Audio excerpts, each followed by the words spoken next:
Hello, I'm Annie Sloan. And I'm Tristan Merriam. And this is The Colourist, a podcast about colour and its influence on our lives. Today we are talking about a personal favourite of mine, which is Florence. I love this colour. And before we started this, you said, I think it was actually in the previous episode, you said, oh, not everybody does. It's divisive. But it really does float my boat. Tell us, for people who are listening who might not know this colour, what it's like. So it's Florence, and it's on the blue part of green. It's a strong colour. If you add white to it, you get all these sort of slightly turquoisey, aquamarine, greeny colours, all sorts, very, very pretty. But I think it's best is when it's really, really strong and vibrant. It's not for everybody because some people see it as it being a slightly unnatural colour. Interesting. Yeah. You think that's what turns people off? I don't know what it is. And I'm going to be very honest. It's not a colour that I think of immediately. And then I think of it and then I love it. And I do find it very, very useful and for doing certain things. Like? Well, I love it when it's used with black. Mm-hmm. I love it when it's used with make it a little bit grand. Mm-hmm. I rather like that. It's a little bit what's the word? Neoclassical. Neoclassical. It's got that, Napoleon and all of that. Mm-hmm. It's quite masculine. And it works well with blacks. So then it floats my boat. It floats my boat too. And anyone whose boat it doesn't float, turn off now, because this is all about Florence. We've just said, it sits within the green family, and we've spoken before about there being many, many greens. You've said it's towards the bluer end of green. Yeah. So we've spoken before about there being many, many greens within the green world. You've just said that it sits on the bluey green spectrum. Mm-hmm. So if we're thinking of the colour wheel and Florence's complementary, what would be opposite Florence? Okay, so if you look at the line of greens, so it goes from bluey greens to yellowy greens, so it's at the end near the blues, so it's near to Giverny, it's now near to, and they go up opposite, and that will be where the orangey reds are, so primer red, Scandinavian pink. Oh, yes. Paprika. Yeah. Sandalwood, yeah, really lovely.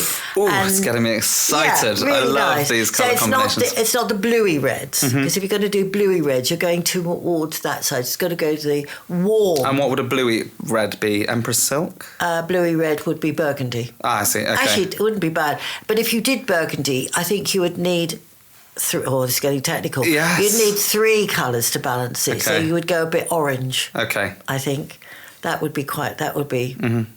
I say that because I did a room once in that and it did look rather lovely. You needed quite... Anyway, that's another story. But it's the sort of zestier, reddy oranges. Yeah. Yeah. Okay, and good. it wouldn't do it opposite, like completely opposite. You would do it so it's slightly softer or browner or that sort of thing. Yeah. Either way, it's a fantastic, fantastic colour, and I'm very excited to be talking about it today because, as I say, it is one of my go-tos. I always think of it. I use it so often. Now, I'm presuming it's been given its name from the city of Florence. Yeah. Yeah. So it was me visiting Florence many, many years ago. I've been many times and I've loved Florence. And for some reason, I go away thinking of this sort of colour. Now, I know there's plenty of colours, but maybe it's because it's a standout colour, it's slightly different. And it could be to do with the whole thing about the stone that you see, which is... Malachite. Malachite, Of course. exactly. So you see a lot of malachite in Florence. You do. And Italy generally. Yeah. But there's something about Florence where you see even more of this colour? Well, or not is it- necessarily. I mean, I suppose I go to Italy and I tend to go to certain places, Okay. and Florence is one of them. So malachite. Malachite. For those people that might not know, malachite is a stone. It's an incredible stone. It's that's what it looks like here, which is all these odd circles. These I've like done swirly circles. swirls. So what it was that it's when it was liquid and a stone and volcanic, it would have bubbled up, bubbles and bubbles. I think there's another picture. Or not very good. Oh, yeah, There's no, a that picture shows there. it more in its raw It's state. all that's its raw state and very bubbly, and it's got a lot. And then what they do is they cut it, and it reveals all the bubbles. So it's amazing. Isn't Amazing. it? Absolutely incredible. And, by the way, an amazing faux finish to achieve using chalk paint. So I've done lots of things where Yes. you'll see it in different places about how to do that finish. I'm very keen on it. So now let me just see. I want to show you some furniture that you see when you're in. Oh, it's this very, very subtle piece that you sent me. Oh, if you're listening to this and not watching this, you need to find this image because Yes. you need to see this right now. It's very subtle. So we're now on video, but you can also see, I'll be posting some of these on my stories or on my page so you can see everything. So this is well, I don't know. I mean, it is extraordinary. It's a little bit grotesque, I'd say. I'd say so. So lots and lots of gold, huge and lumpy and grand, with all covered in malachite. And the malachite would lots be of done in gold. strips and lots of gold, yeah. Yes. A bit ostentatious, Yeah. shall we say. Yeah, yeah. But it shows malachite well, I suppose. Yeah, I mean, I have a great fondness for it, I must say. It is extraordinary. And actually, this piece I do actually like. It's my own grand piano, of course. In malachite and gold. Yeah. I mean, it is amazing. Malachite is amazing. I think those examples show it done Yeah. badly, maybe, Yes, in my yeah. opinion. But it can be so beautiful, Yes. can't it? So I see, if you go to Italy, or even if you go to a really great museum, whatever country, you will probably find somewhere that there is an inlaid table, and it will be inlaid in imagery with pictures or just something completely abstract, and there will be some of this malachite because it's something that Italians loved using as a stone. I think it's called pietra dura, meaning hard stone. That's what it means, which is weird. But it is rather gorgeous. And when you look at malachite, there's a great number of different shades of green within that. But Florence is the sort of lighter version. Yes. Well, sort of, yeah. What I Sort do of. when I make my Florence, my malachite look, I do it with a background of a Florence with some white in it, and then put darker colours over it. But I mean, you could do it any way you like. You could do it stronger or darker or lighter, whatever you want to do. But it's that wonderful curl, which Beautiful. is fabulous. So you do see it all around, and tiny bits of it used everywhere. I don't know where it came from. That's a good point. Anyway, that green comes from, there would be a lot of copper. So wherever there's copper, you get this green. And that makes sense. Because Yes. you get the green patina, you know. That's that right. Makes, I Then it- didn't know that, but now you've said it, I verdigris, yeah. completely... And See the other that. copper colour is turquoise as well. So it's all that blue, green, blue. Turquoise goes really more turquoise. The stone Turquoise is a funny colour, isn't it? Because people's teal and turquoise, you can be on a completely different page to Yeah, someone who thinks absolutely. it's a different colour. Yeah. But it links to Provence, which is another of your colours Yes. slightly. Yeah, exactly. So Provence, they are quite similar, I think, but one's a sort of lighter or different, more bluey version. Anyway, so that is where it all comes from. And I didn't say, but Florence, I think, was, I suppose perhaps still is, perhaps not, it was where things were coming in, trading. It was incredibly rich in Renaissance times and later, when there was a lot of trade between the Ottoman Empire, and so it was all coming, Byzantine, it was all coming in from Turkey and, well, whatever it was called then, so there was lots of riches and people buying and making and commissioning incredible things. And this is around the 15th century? Yeah. Yeah. 16th century, yeah, exactly. I see. So there's a lot of history to it, as there is with any of your colours. Always. And, you know, the history to me is very, very important. In some ways you don't have to care, but if you don't know all the things, you might not use things, and little subtle references to things just raise everything up, raises us all up. Absolutely. I'm a great believer in knowing stuff. We can see that so much so. I mean, gosh, have you ever had a colour where you've just plucked a colour out and called it sky blue? No. Sky blue, Every single colour has so much thought behind it, and I think it's very special. Do you know where it comes from? Because I went looking for a colour, I mean, this would be like 40 years ago, and there was a colour, and I just went, all the paint companies had a colour called seafoam. Seafoam. That reminds me of, well, I'm not going to say the place because I'll offend people, but, you know, the sort of... brown. The kind of, the foamy stuff you get in the Brown estuary where I live, which is, Exactly. North Somerset. That's exactly what I thought. It just does not appeal to me as a colour. No. No boat's been floated. No, not on the seafoam. No. So talk to me and us about the Lady in Green, because that has links with this as well. Yeah. I think it's a Bronzino, and one of the great Renaissance painters, and I really just showed it because I love it so much. I think it's a beautiful, beautiful painting. I mean, apart from the clothes, her face looks like today. And look at her beautiful dress, and it's next to the red. And I mean, just colour-wise, it is stupendous. Her white. The colours are lovely. Anyway, she would be wearing something which I imagine was painted in these colours. I see. I imagine. Actually painted? In malachite. Wow. I mean, they would have ground malachite. Yes. And it would have been the most expensive. There were very few other greens around. So there would have been a green made from verdigris, which you mentioned, but that was fugitive, meaning it didn't stay and it went black. So you do get some pictures. I nearly put it up, but I thought, no.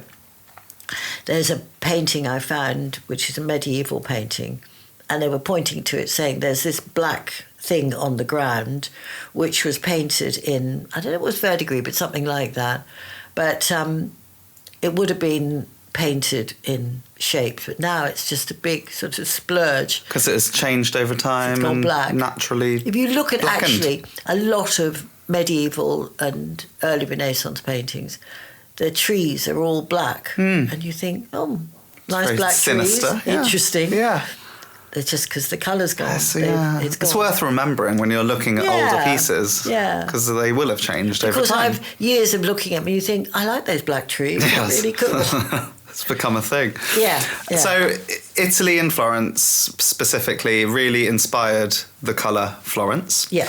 But it's not just Italy where this colour's kind of well known. It also has links to Turkey. Is that correct? Yes, I think really it was the whole thing about Turkey, everything coming in from, I mean, I imagine actually, I think about it, I don't know, Malachite was probably, I was going to say mined Yes.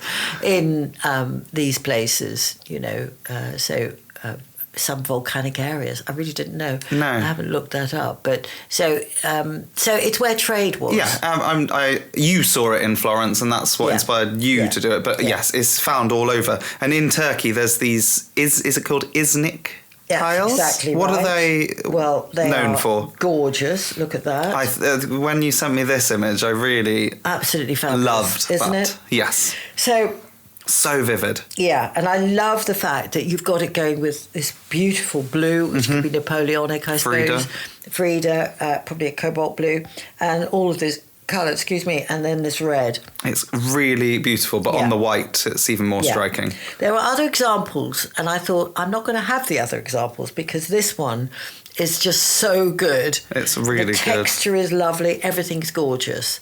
And it is very Florence. Yes. Lightened, perhaps. Yes. Well, maybe a who little. knows what the photograph is? Yeah, exactly. But it's gorgeous. Okay. Yeah. So for me, and if you look and see lots and lots of Islamic, Turkish tiles, a lot of them in these colours, which is absolutely gorgeous. Yeah. And it's also seen a lot in Maiolica. Maiolica, yes. And this is something I didn't know really the name Maiolica, which is I know the imagery, but I hadn't really ever kind of known its name. So I've been completely educated already. It's my favourite. I just go back to it again and again. Well, you do a lot of painting on plates. Plates. And you've done some projects using that sort of style, I suppose. Yes. Well, these are sort of Renaissance, early Renaissance or that sort of time.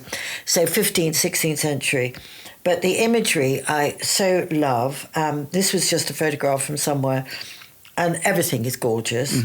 But one at the end, he's got that sort of bit of green on him. You see that colour coming through.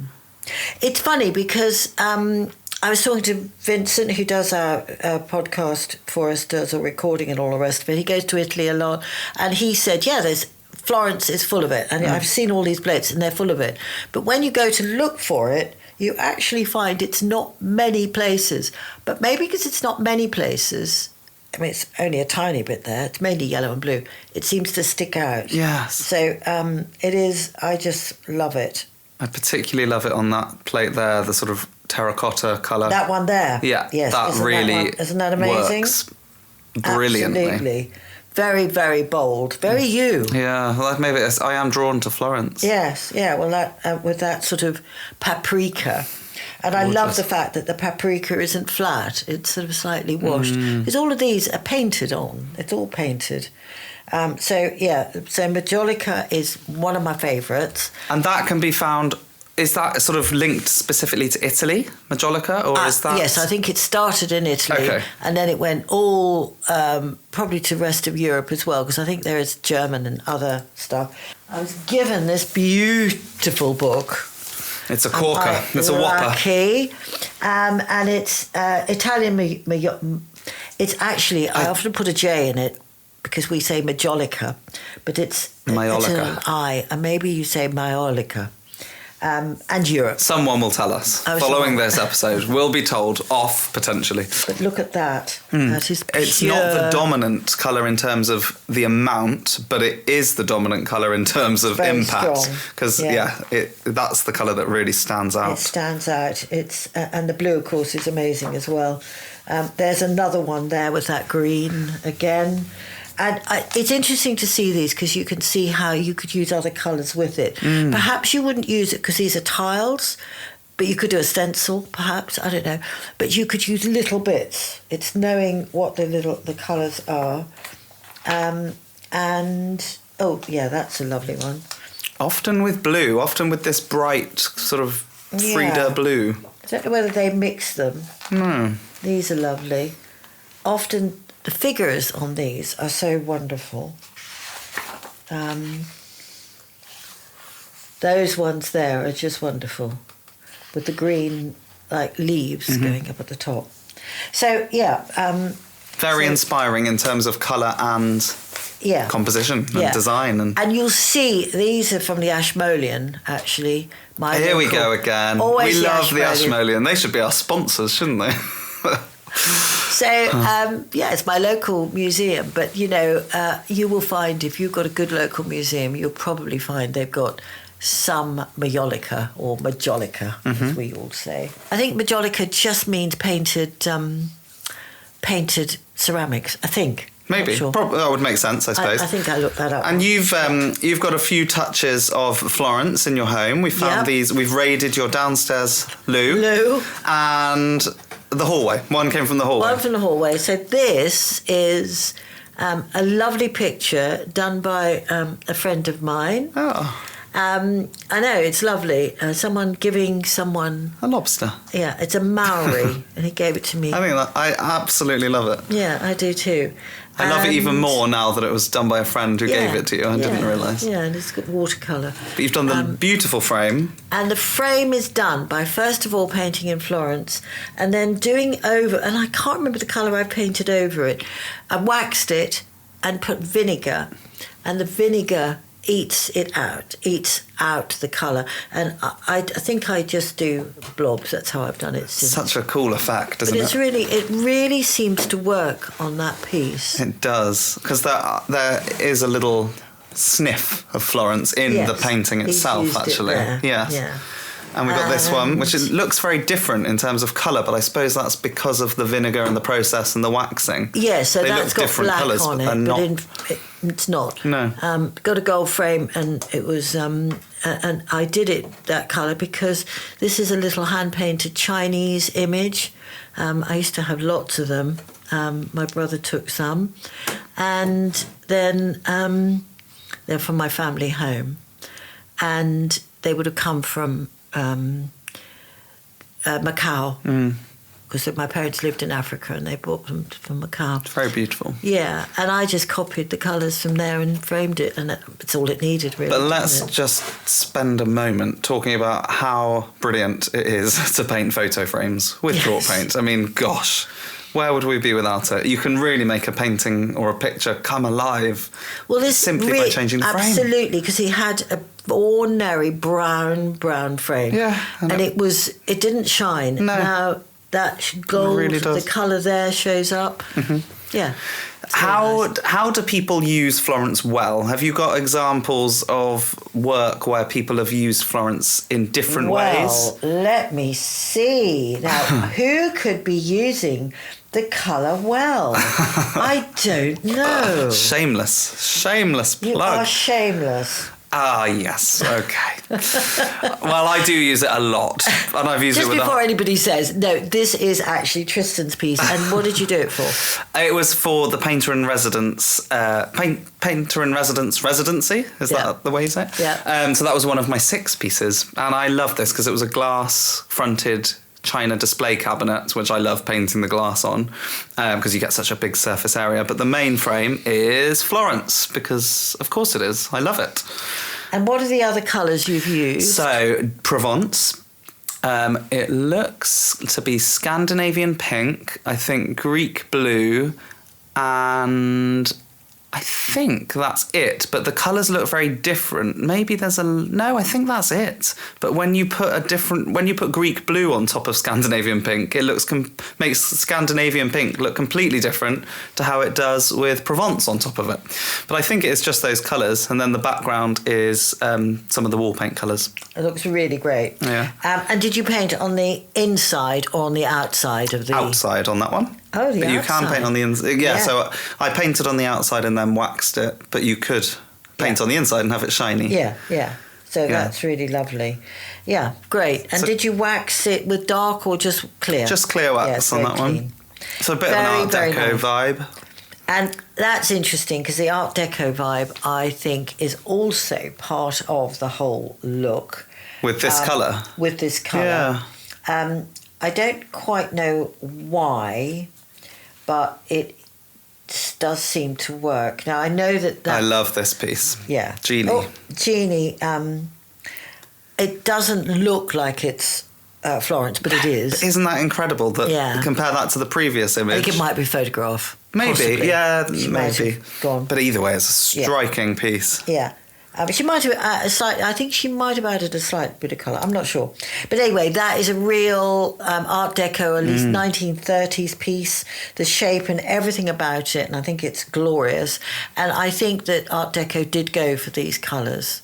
Don't know, it's slightly Egyptian as well. So there's this sort of odd thing going on. I see that, yeah. And just and so brilliant, isn't it? And with black. An incredible design. Yeah. Incredible. And there's a little detail of it. And copper. Works really well with copper. And that's another piece which is a little bit more, same as yours, quite With the Art Deco shapes, yeah. Art Deco-y. Now, we've got actually step-by-steps of these, so you might find that quite useful. We might add it somewhere to the podcast. We have so many ideas. Oh, that's beautiful. Lovely chandelier painted. Thank you. Gorgeous. That was mine. And Is it? Yeah, it was in one of my books. And it's one of those... Is that your house in France? No, this was a house we went and did photography in. Oh, that's we gorgeous. hired it. So that is one of those big brass ones. And they've really... I mean, nobody wants that big brass look anymore. They might have gone back to it. Actually, they have got a bit back. But I just feel I prefer it in Florence. I prefer it. Personally, it has a lot more about it. And what I did, I don't know if it could be seen, I wiped... Oh, yeah, look. Bit of gold? I just wiped it Oh, away. you wiped it back. That's clever, yeah. So then you've got a little bit of the gold. And I did it in quite a few other places as well. So you've got the gold coming through, the brass gold. So, yeah. Very, very nice. Yeah. And there's one other painter who used Florence in a slightly different way, I'd say, which was Ildeco. Ah, yes. So that's right. where it's just all Florence. You know, it's. Well, she's got a little bit of other colours. So Ildeco Horvath in Canada. I see, that's so striking, isn't it? It's beautiful, but look, she's got little bits. This is what she would do. Little bits of yellow. Poking through. Really nice. And so it goes a bit green. I love that effect. Yeah. Blended, bit of dry brushing, a few layers by the looks of it. And it's just, magic. Good, I'm glad you like what I do. Yeah. I love her work. I found another one which I love too, and I think it's slightly Art Deco-y. Art Deco, maybe even arts and crafts. And it's someone called, I think it's Antonia Munn or Amanda Munn. We'll put it in wherever. I found it on Instagram or Pinterest, I think, Pinterest. And I really rather love it. I think it's rather pretty and... It's a bit folky. Slightly folky, yeah. Nice. Yeah. Yeah. And again with the orange and the So blue. it can be used in a whole variety, you know, Art Deco, distressed, whatever, folky. It's one of those colours. It's very, very versatile. Yeah. Which colours could you mix it with to kind of create a new variant of that colour? So we've spoken about white and lifting it. I've got a favourite, but I'm interested now. Okay. I want to hear yours first. What have you mixed it with to? Well, the obvious one for me is blue. That just deepens it and makes it a bit more sort of funky. And I would use orange in it because, or reds, obviously. Complementary is red to make it darker. So I'd probably use a bit of paprika to make it darker. That's interesting. Make it darker. Yeah. If you wanted it to be. Even stronger. Yeah. As I say, it's not a colour I use that much. So what would you do? I always use it with Aubusson. I love the mix of Aubusson and Florence together because it just... Well, because Aubusson... Yeah, and you said blue. And it's got green. Exactly. I just love it. It works. I used it the other day, funnily enough. It just... Those two colours work. And it would be mainly Florence with a bit of Aubusson, not the other way round. That's... And should we talk about neutrals that go with it? Yes. So... Yeah, quite hard, potentially. Yeah. Because it's quite an unnatural colour, as we said earlier. Yeah, so... Even though it isn't unnatural. No. You don't see it unless you're in Italy with loads of malachite. Yeah, I don't. I find it unnatural. The opposite, because it's a green, so country grey has got green and red in it. Mm-hmm. But it doesn't do that well with it. I don't really like it. I think it's because it's so blue. So it's actually better with Paris grey, I think, or with... a white. Yeah. Old white. Or old white. But if you want to do a neutral, that would be... What about French linen? French linen? I'm just thinking of the neutrals, and if I were to use that, I don't know what I'd choose, actually. I probably wouldn't put it with many neutrals, actually. No, I'd probably keep it quite bright and vibrant. Yeah, but if you wanted to... Black is good. Yes. Black is fantastic. Especially for the malachite look, you know? Yeah. Actually, I've just noticed this frame is quite sort of purpley. And actually that looks good Tyrian with the gold plum. as well. Back to Tyrian. Plum. Great mix. Wow. So it's a very popular chalk paint colour. I think it's people talk about it a lot when I do workshops, when they come into the shop and choosing paint, they are drawn to it. Yes. I know there's a few people that aren't potentially. But generally popular. Hugely. Yeah. So why is it not a wall paint colour? God, that's a really good question. I don't really know. Would you use it as a wall paint? I don't know. I don't know. I use Aubusson as a... thinking back to my mixing, Aubusson as a wall paint colour in our home, yes. So I would probably use a mix of Florence and Aubusson together to give it a sort of a cross between the two. But Florence as a wall paint colour might be a lot. Yeah, I think... I don't know if the world's ready for it. I don't think I'm ready. I might But I just wondered. A strong turquoise. Yes. That would be... I would make it go towards that slightly more. It's just... I'm very drawn to turquoise, bright turquoises. Yeah. So I think I'd do that. Don't know whether I could quite... It's the big wall...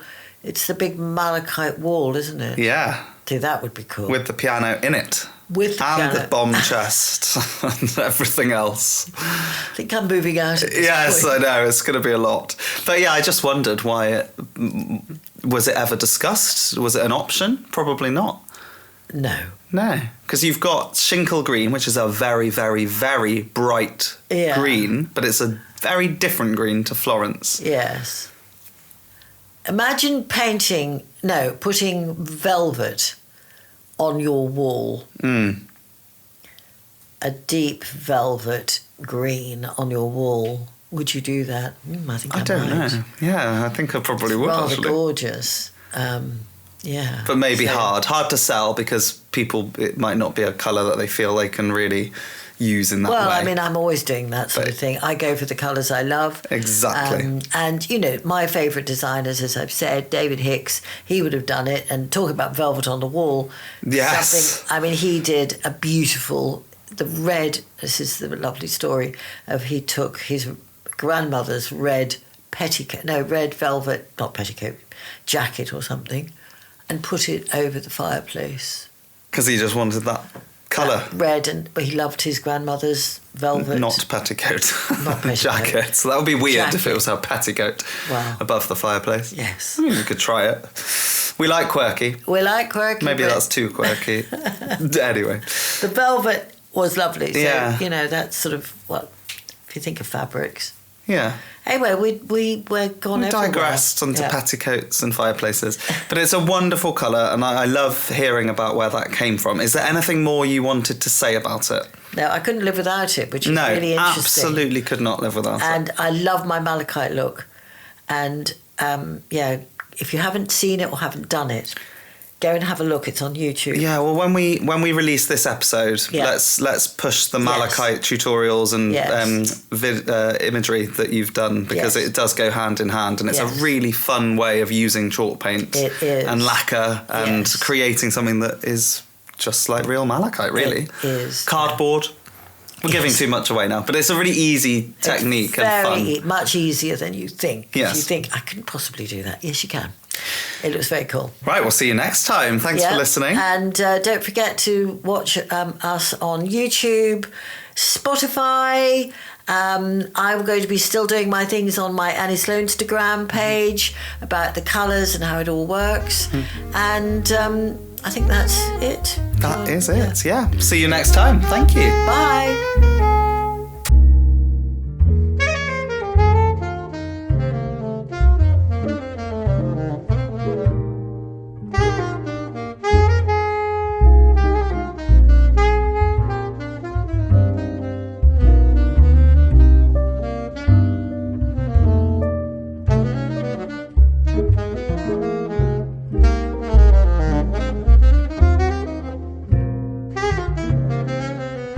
Thank you.